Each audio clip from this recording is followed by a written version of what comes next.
Baiklah, Assalamualaikum warahmatullahi wabarakatuh. Perkenalkan, nama saya Sivi Dini Khairia dari kelas Piagub 1 dengan NIM 21102100008. Jadi di sini saya akan menjelaskan tentang hakikat evaluasi pembelajaran untuk anak usia dini. Yang pertama itu A. Pendahuluan. Kualitas pendidikan anak usia dini atau PAUD dipengaruhi banyak faktor, diantaranya eksistensi anak itu sendiri, orang tua, lingkungan, kualitas perlakuan dan layanan program stimulasi atau pemberian pengalaman. Dalam konteks penyelenggaraan PAUD, terutama yang dikaitkan dengan sistem melembagaan, lebih khusus pada PAUD jalur formal, keseluruhan pengembangan dan pencerdasan pada anak usia dini terakumulasi dalam suatu proses yang dikenal dengan layanan atau program pembelajaran tersebut. Kemudian ada pembatasan evaluasi pembelajaran. Batasan evaluasi pembelajaran PAUD. Yang pertama itu ada tes, yang kedua itu ada pengukur, yang ketiga itu ada penilaian, dan yang keempat itu adalah evaluasi. Yang mana terdapat 3 istilah yang sering berhubungan dengan evaluasi dan seringkali tertukar di dalam memaknai dan menerapkannya.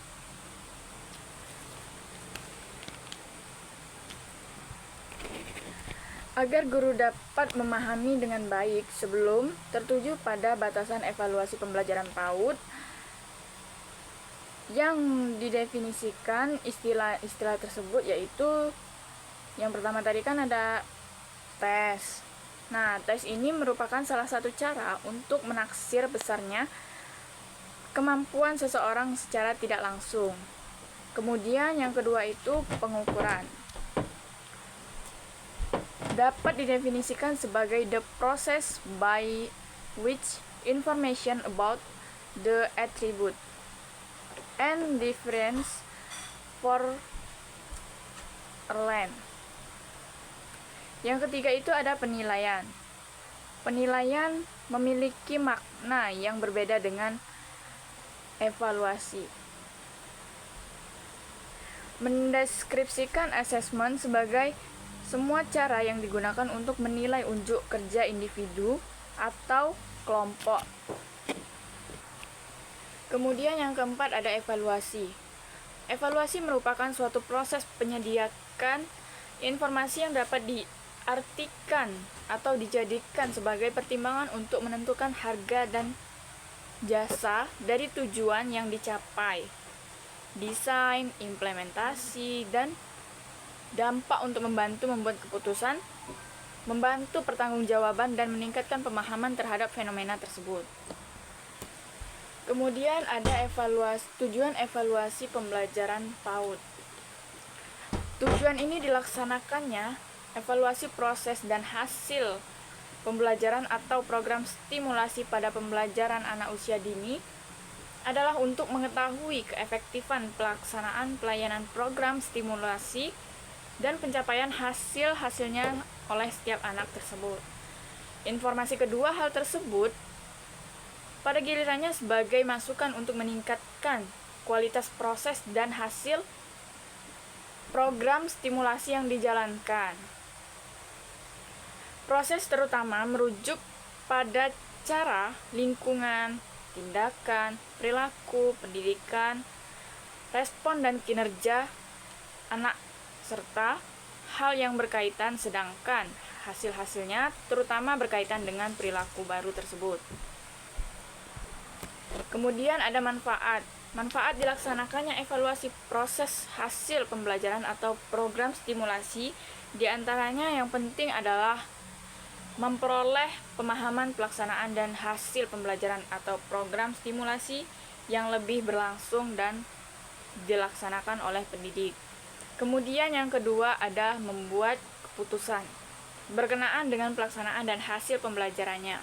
Yang ketiga itu meningkatkan kualitas proses dan hasil pembelajaran atau program stimulasi dalam rangka upaya meningkatkan kualitas tumbuh kembang anak. Kemudian ada prinsip-prinsip evaluasi pembelajaran PAUD, yang mana terdapat beberapa hal prinsip yang harus dipertimbangkan oleh evaluator dalam melaksanakan evaluasi pembelajaran atau program stimulasi PAUD ini. Yang pertama ada evaluasi pembelajaran atau program stimulasi PAUD berhubungan dengan tujuan program kegiatan yang telah direncanakan. Yang kedua itu ada hasil, menguntungkan kepada anak-anak untuk menyesuaikan program kegiatan pada tahap selanjutnya. Artinya, dilakukan untuk mendukung perkembangan dan proses pembelajaran bagi anak usia dini. Kemudian yang ketiga, evaluasi pembelajaran atau program stimulasi pada PAUD.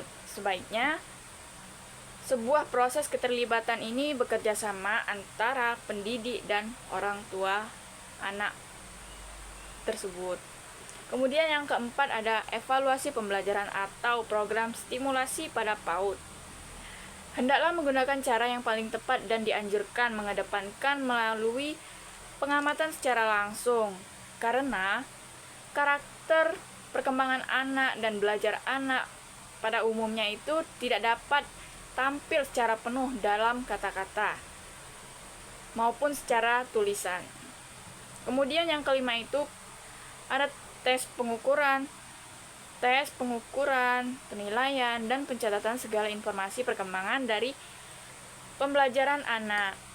Hendaklah dilakukan secara tepat, objektif, dan segera. Kemudian selanjutnya ada prosedur dan teknik pembelajaran dan teknik evaluasi pembelajaran PAUD, yang mana secara formal dan terstruktur tahapan pelaksanaan evaluasi proses pembelajaran atau program stimulasi PAUD tersebut. Sebaiknya melalui prosedur yang pertama itu ada penentuan tujuan, yang kedua itu ada menentukan desain, yang ketiga itu pengembangan instrumen evaluasi, kemudian pengumpulan informasi atau data, kemudian ada analisis dan interpretasi, serta tindak lanjutnya. Namun, dalam prakteknya, terutama yang dilakukan oleh para pendidik, prosedur tersebut sering dijalankan lebih fleksibel. Para praktisi di lapangan seringkali langsung mengembangkan alat atau instrumen, bahkan langsung pada tindakan pengumpulan datanya. Hal tersebut selama dijalankan secara bertanggung jawab dan profesional, tentu tidaklah diperlukan secara tajam. Yang terpenting, tidak bertentang dan hakikat dan segala prinsip evaluasi sebagaimana yang telah terpenting itu tidak bertentang dengan hakikat tadi. Untuk mengembalikan pada prosedur yang selayak-layaknya, di bawah ini akan dipaparkan tahapan sebagaimana yang harapan berikutnya. Yang pertama itu ada menentukan tujuan. Kita harus menentukan tujuannya terlebih dahulu. Kemudian ada penentuan desain evaluasi. Kemudian ada penyusunan instrumen evaluasi tadi. Kemudian pengumpulan data atau informasi. Kemudian analisis dan interpretasi, dan selanjutnya tindak lanjut. Mungkin itu saja yang dapat saya jelaskan. Lebih dan kurang saya mohon maaf. Kepada Allah saya mohon ampun. Wabillahi taufiq wal hidayah. Wassalamualaikum warahmatullahi wabarakatuh.